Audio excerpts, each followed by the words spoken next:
Oh, thank God I'm back home. Actually here with my wife and two of my kids. The older one, she's in school.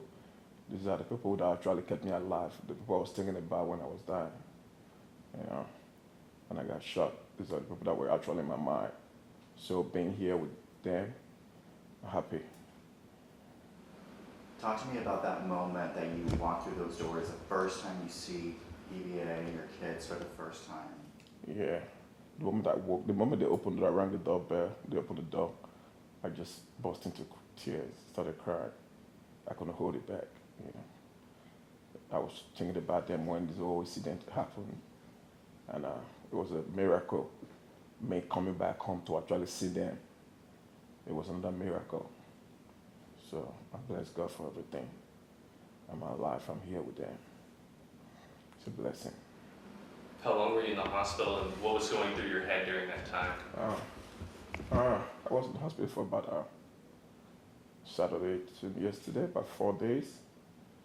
I was there going through pain, nursing my pain. What was going through my head was if anything happened to me, if I had to die, who's going to take care of my kids?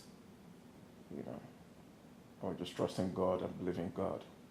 I actually come home and actually meet them and be with them again. You know, so when I came home yesterday, when the kids ran to me, though both of my hands were shut, I couldn't hold them, but the joy, I felt a whole relief when they were able to run to me. I was heading to Monahans, Texas, less than 70, 80 miles, driving on I-20. It's that when I passed, I could remember vividly when I passed a seat 126. All I could hear or could remember was just gunshot ringing in my truck, inside my truck. Didn't know where the shot were coming from.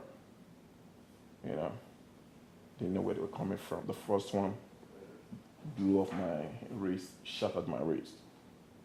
You know, so the other ones came from, I believe they were coming from my left hand side. You know, but I didn't know where they were coming from. So when the first one knocked, when the bullet kind of pushed me out of my seat, I had my seatbelt on, but it pushed me out of my seat. So when I finally got the strength to regain my steering, to kind of observe the situation, what was going on, I didn't see him, but I knew I knew the car that shot me. The person that was, I knew the car. So I saw him when he sped away. I knew that was the car that shot me. So it was a really bad situation. I, I found it. I was able to pull over I was doing 65 miles an hour. I was able to pull over my truck. Excuse me. I have to catch a little breath when I talk. I was able to pull over my truck. The door wasn't opening because of the bullets. So I have to reach out. My hands was really messed up. Like I thought, when I get to the hospital, I thought they were gonna cut it off. So I have to reach out from the door outside to open it to get out from the truck. Got out, started waving my hands for help. It got to a point I was losing a lot of blood because my hands were bleeding bad. The one that hit me in my ribs, that hit my lungs was bad. My other hand here was bad. I was losing it. I couldn't take it. So I sat down on the side of the road. That's when I saw three good Samaritans. They ran to my rescue. I think there were four. Three guys and a lady, they ran to me. They were asking me what happened. I told them what happened, that I just got shot. But I don't know who I thought there was a car that shot me, but I don't know what really happened because it was just, it kind of hard to really just put everything together. So they tried their little help as they can before they were able to stop an officer who finally came to my rescue. Is this a trip, that road that you drive on, is that a normal trip that you take? Oh yes, yes. It's a normal road. It's a busy interstate I-20. It's a very busy road. You take it all the time. And so let's talk about the feedback from the community and your friends.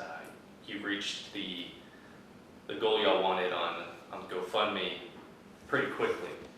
Have people just been reaching out to you? Yeah, I have people be reaching out to me all over, from Nigeria. I'm from Nigeria, everywhere. So people have been helping and supporting. So as you can see, both of my hands are, they were numb. According to the doctor, he was telling me that I won't be able to move these hands for about 2 months. But it was a miracle that a day after the surgery, I can't wiggle the fingers. But he told me it's 2 months. But yeah, so I'm in pains. You were going 65 miles an hour when you were hit. Yes, sir. It is crazy to me that you were able to maintain the presence of mind while driving an 18-wheeler. Mm-hmm. Shot to still be able to pull over and get to safety without hitting another car on a busy road. Yeah. What was happening in that moment when you were still trying to have the strength to stop yourself in the car you were driving? At that particular time, the situation, I took up the situation, it was not just me, it was the help of God. I kind of stepped outside myself to take care of myself. You know, I kind of like, okay, if somebody's in this type of situation, what will she do?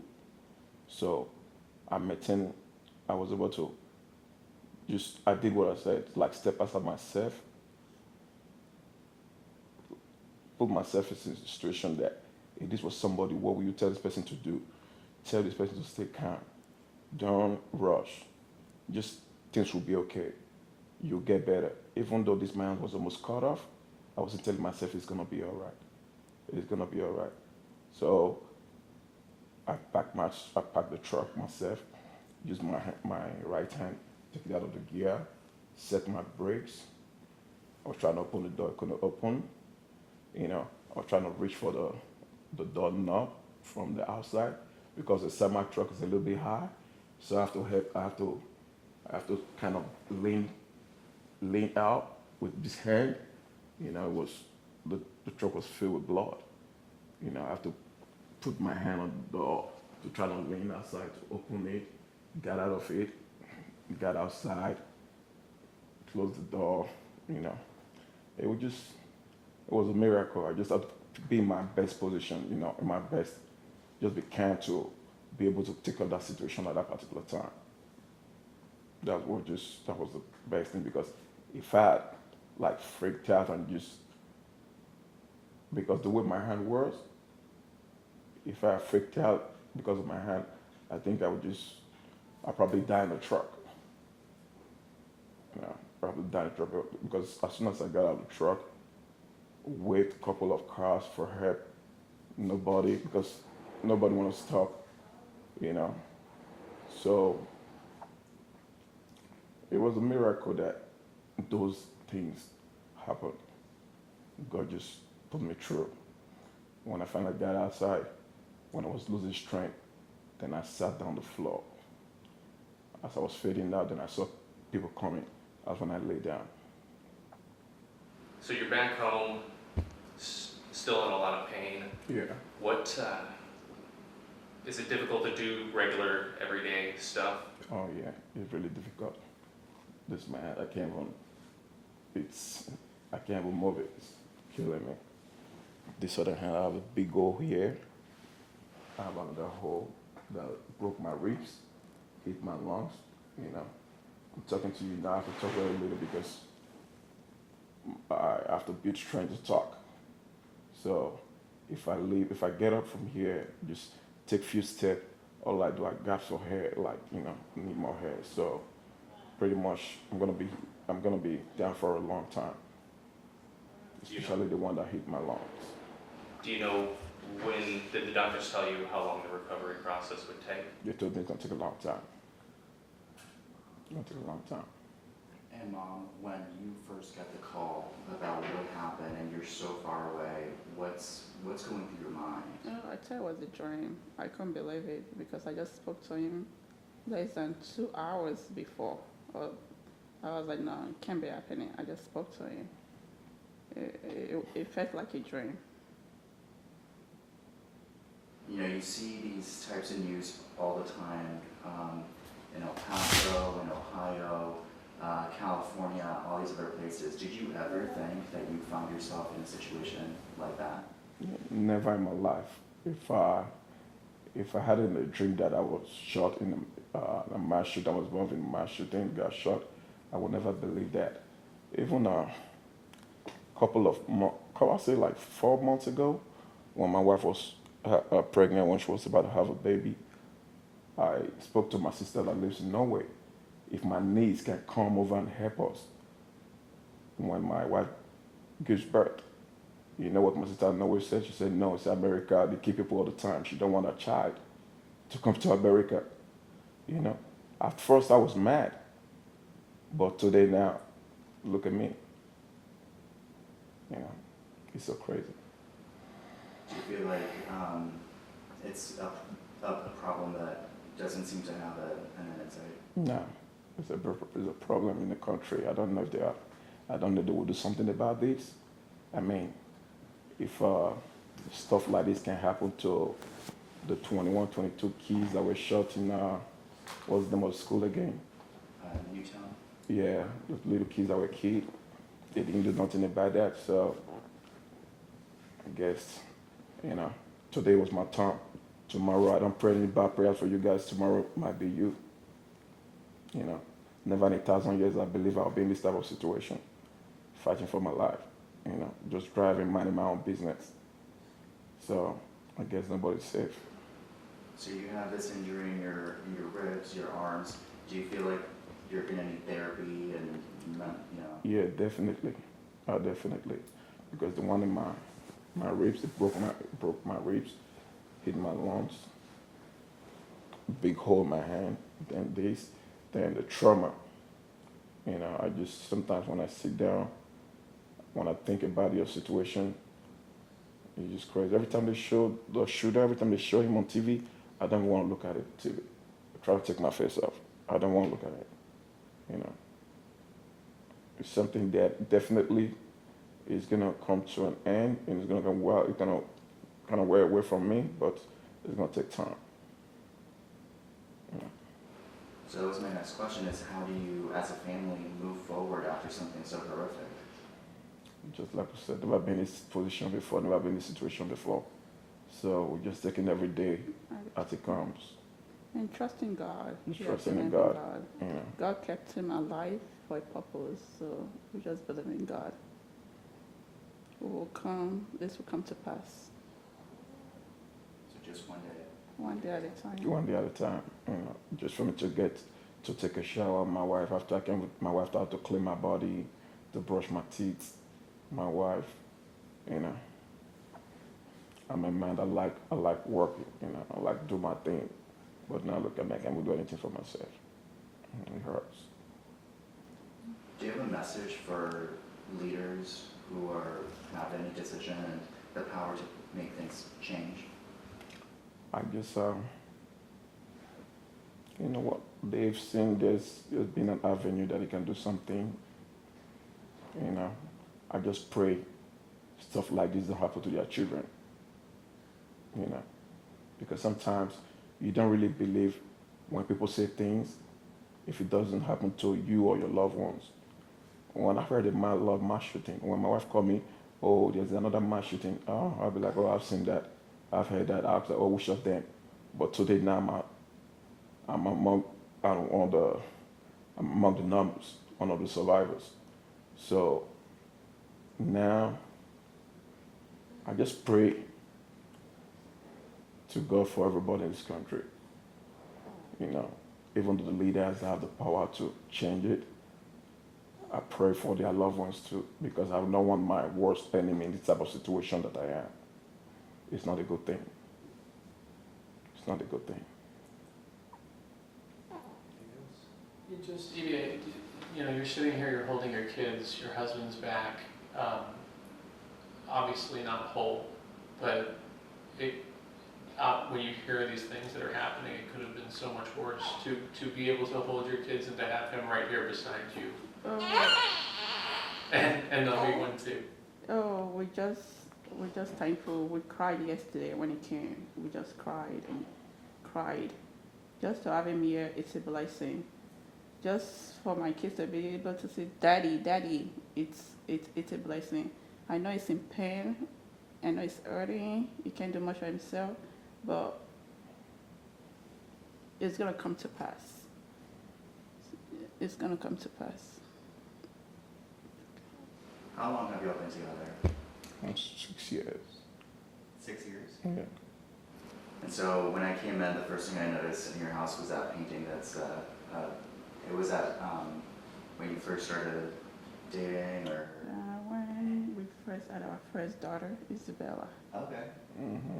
And so looking back at that and seeing the past 6 years, the past week, I mean, what's it like seeing a little piece of your history, of your family history? You know, when I came yesterday, after I had the courage to sit down, I kind of looked, you know, when I was still at the hospital, I was still kind of in the disbelief that I was still alive because I still don't really know what was going on, though I know. But when I came home, when I heard my kids say, "Hey, Daddy, welcome, Daddy, hey, Daddy," they ran to me. I was not able to hold them, but I knew like I'm back home. Then I saw the pictures, like thank God I'm home with my family. Because when I was laying there, the first responder, the officer, the good Samaritans that were passing by that stopped to help me, what was flashing in my mind was just my family. If I die now, who's gonna get that for those kids? Who's gonna help my wife raise these 3 kids? Who's gonna be there for her? Who's gonna do this? Who's gonna do that? You know?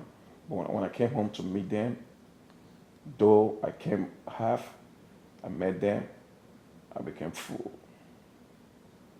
You know, just bless God. I just want to, we'll take every day as it comes. And I also pray for more blessings and just God's protection for every one of us. Because nobody's safe. Yeah. There was a lady, the first group of people that kind of stopped. I need to reach out to them because they stopped. When they came, they took out their belt from their pants. The other lady, she took out her belt from her pants. They were tying both of my hands. They tied my hands, they were tying, but they didn't tie, I mean, they did it to their own ability, to what they know, you know, for them to come, stop at all to help, you know. Though they brought water for me. She asked me if I'm a Christian, she want to pray for me. I would really love to see the lady, to see the first people, you know, that help. And the officer that was on a route because the active shooter, he would just go in and shooting. One of the officers that stopped to help me as well. Yeah, I would love to meet them again. Yeah, they were God sent, you know. If not them, because the officer actually, it got to a point, I was losing so much blood, there was short of ambulance. He had to put me in his patrol car, drove me down to the hospital. On our way, we met the paramedic. So the 2 paramedic were back taking care of me because I was really bleeding. So the officer jumped in the ambulance and drove the ambulance to the hospital. So he's always in my prayer. He came to the hospital to see me, but I won't see him again. That wasn't enough.